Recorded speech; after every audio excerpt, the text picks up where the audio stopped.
Before we start, tell me in the comments, where are you watching this from? Let's see which city shows up the most. And I request you to subscribe first. It all started on a calm Thursday morning. You know, the kind of day where everything just feels right? The birds were out, the sun had barely peeked over the rooftops, and the smell of fresh-cut grass drifted in through my open kitchen window. I stood there sipping coffee, thinking about how grateful I was for this house. My little slice of peace. It had taken years of saving, countless showings, and a bit of luck to land it. I loved everything about it, the front porch, the cherry tree in the yard, and yes, even the driveway. It wasn't perfect, a little cracked here and there, but it was mine.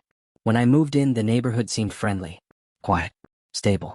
The kind of place where people wave at each other and keep their lawns neat without needing to be told. But there was one person who stood out right away. Her name was Janet, but most of us just called her Karen. Partly because her real name didn't really fit, and mostly because, well, if you know, you know. She was the president of the HOA. From the first day, she made sure I knew it.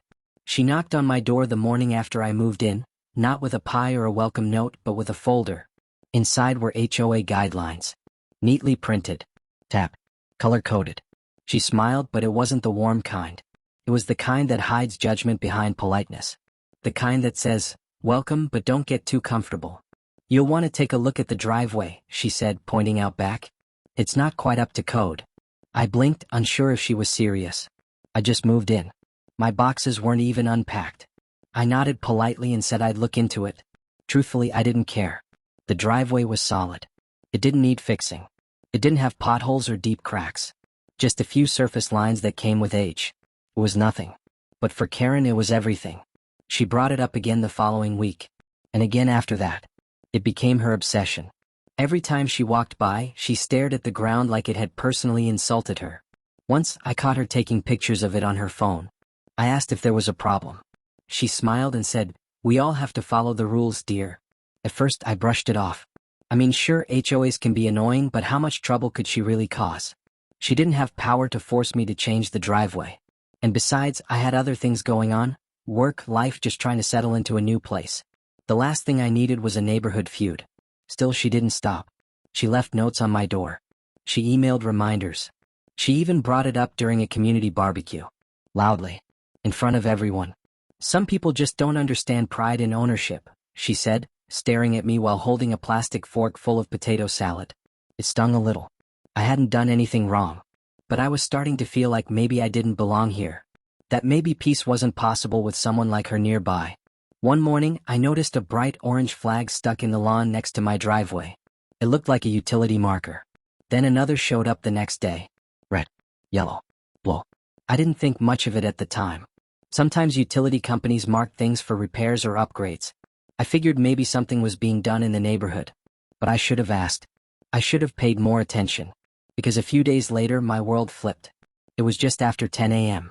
I was on a video call for work, half paying attention while someone droned on about quarterly reports, when I felt a strange vibration in the floor. Faint at first. Then it grew stronger. A low rumble like distant thunder, except it wasn't from the sky. I muted my mic, walked over to the window, and that's when I saw her. Karen. In her high-waisted khaki pants, standing triumphantly on my driveway.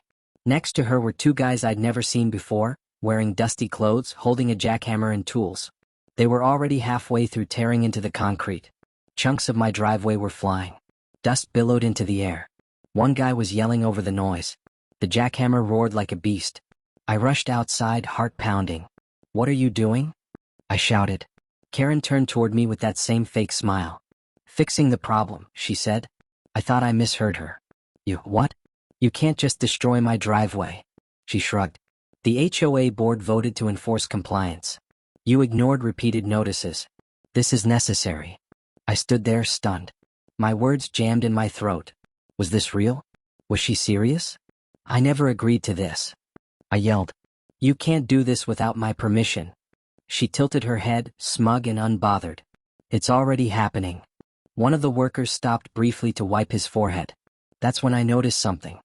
He had paused in a spot close to the edge of the driveway, where the utility flags had been, where the gas line ran.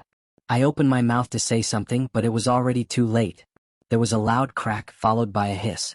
A terrifying, sharp hissing noise that didn't stop. It grew louder. Angry. Hateful. The men jumped back. One dropped his jackhammer. The smell hit us next, gas. Strong and immediate. "Oh my God," I whispered. "Get back," one of the workers yelled. "Everyone get back now." I couldn't move at first. My feet felt glued to the concrete. Karen stood frozen too, her face pale. Then chaos broke loose. Someone down the block started shouting. A neighbor ran outside holding a toddler. Another dialed 911. I could hear sirens within minutes. Red and blue lights flashed at the end of the street. The fire department showed up in full gear, barking orders. They evacuated the entire block. Cops arrived. A gas company crew pulled in with trucks and heavy equipment. A perimeter was set up. No one was allowed back in. Karen stood off to the side, arms crossed, muttering that it wasn't her fault. "The HOA had the right," she kept saying. The documents were clear. But nobody was listening. Not anymore. I sat on the curb across the street, watching it all unfold. The fire trucks, the workers digging, the neighbors huddled together, frightened. Some glared at me like I had invited this trouble. Others whispered. A few came over to check if I was okay. I couldn't answer. I felt like I was underwater. One woman wrapped a blanket around me even though it was warm out. "You're lucky," she said softly. "If that had sparked." She didn't finish the sentence. She didn't have to. I looked at Karen again. She stood there, alone now. Her expression had changed. No more smug smile. No fake concern. Just a hollow look. Maybe it was fear. Maybe guilt. Maybe she finally realized what she'd done. But the damage was already done. And I knew nothing in this neighborhood would ever be the same again. The air was thick with tension. Not just because of the gas hissing from the ruptured line, but because everything had changed in a matter of seconds. One minute it was just a crazy HOA story, the next it was a full-blown emergency. No one had been prepared for this, least of all me. As I sat across the street watching the chaos unfold, it didn't even feel real. My legs were still shaky. My hands wouldn't stop trembling. I kept staring at the spot on the driveway where the jackhammer had struck. That single moment, just one hit in the wrong place, had nearly cost us everything. Neighbors gathered in small groups, whispering, pacing, calling loved ones. Some were angry, some were confused. Most were scared. You could see it in their eyes. That kind of fear that crawls under your skin and stays there. The kind that doesn't go away even after the danger passes. The fire department moved fast. They sealed off the entire street, marked it as a hazardous zone. They checked every home for gas exposure. No one was allowed to return inside until they gave the all clear. I was told to stay where I was and wait. So I did. Along with everyone else, all of us stuck in a surreal limbo, watching the professionals take over what used to be our peaceful neighborhood. Karen was nowhere to be seen for a while. At some point, she had wandered off, maybe realizing that she'd caused a disaster bigger than she could spin. I didn't see her face again until later, when the gas company truck pulled up and the real expert stepped in. That's when she showed up, still acting like she had things under control, like this was some unfortunate inconvenience, not something she had directly caused. She approached one of the gas crew guys and started asking questions. I couldn't hear all of it, but I caught enough. She was trying to play dumb. "I thought it was just surface level," she said. "Nobody told me there were gas lines." The man looked at her like she had 3 heads. "That's why there were markers," he said flatly. "That's what they're for." "I thought it was old paint," she replied. Old paint. That was the moment it really hit me. She didn't have a clue what she was doing. Not a single clue. She didn't just act recklessly. She was completely ignorant. And worse, she had convinced herself she was doing the right thing. The idea that someone like her had the power to make decisions that affected other people's lives, just because she ran an HOA, made my stomach turn. An officer approached me and asked if I was the property owner. I nodded. He asked for a statement. I tried to find the words, but it felt impossible to sum up what had just happened. How do you explain that your neighbor, the same one who sends monthly emails about garbage bin placement, just almost blew up your house? She brought people in to destroy my driveway. I finally managed. I didn't hire them. I didn't agree to it. I told her not to touch anything. The officer scribbled notes. He was calm, professional, but I could tell even he was baffled. "Did they have permits?" he asked. "No," I said. "Not that I know of." "Did the HOA give written notice?" "They sent letters, but nothing official. Nothing legal." He nodded slowly. "We'll need a full report." Word started to spread quickly. News vans showed up within the hour. Apparently, someone had called the local station, and now the story was out in the open. Cameras, microphones, people asking questions I didn't want to answer. One reporter asked me how I felt. I laughed. Not because it was funny, but because it was the only thing my body could do. How do I feel? I repeated. I feel like I just watched my home nearly explode because someone thought a crack in the driveway was a crime against humanity. It didn't feel like real life anymore. It felt like one of those viral horror stories you see online. A Karen moment taken to the extreme. Only this wasn't a meme or a headline. This was my life. My neighbors started looking at me differently. Not badly, more like sympathy. One couple even brought me a bottle of water. Another offered to let me stay with them for the night if the evacuation dragged on. I thanked them but didn't really know what to say. I didn't want sympathy. I wanted my home back. I wanted things to be normal again. But normal was gone. Hours passed. The gas company finally stopped the leak, and the fire chief gave the go-ahead for residents to return to their homes. But not me. Not yet. They had to inspect the inside of my house, make sure gas hadn't seeped into the walls. They used special sensors, walked around carefully, checking every corner. When they finally gave the all-clear, it was after dark. I walked back into the house and it felt different. Like it didn't belong to me anymore. Like something had been taken. Something invisible but important. The driveway was still a wreck. A jagged trench ran across it like a scar. Bits of concrete lay scattered across the lawn. The jackhammer had chewed through everything, right up until it hit the pipe that nearly ended all of us. I just stood there for a while, staring at the destruction. That's when Karen approached me again. She walked slowly, cautiously. No clipboard this time. No fake smile. Just that nervous, tight-lipped expression people wear when they're trying to pretend they didn't ruin your life. I didn't mean for this to happen, she said softly. I didn't respond. I was just trying to enforce the rules, she added. I looked at her. Really looked. She wasn't sorry. Not really. She was sorry she got caught. Sorry there were consequences. Sorry that this time people noticed. I didn't hire unlicensed workers, she said as if that made it better. They were recommended. I thought it would be quick. You jackhammered my driveway without my consent, I said quietly. You hit a gas line. You could have killed people. Her face twitched. She didn't reply. You're lucky no one died, I added. She opened her mouth like she wanted to argue, then thought better of it. For once she had nothing to say. She turned and walked away. The silence she left behind felt louder than anything she'd ever said. Later that night, I sat on the floor in my living room, still unable to process it all. My phone buzzed nonstop, calls from friends, texts from neighbors, even strangers on social media tagging me in articles.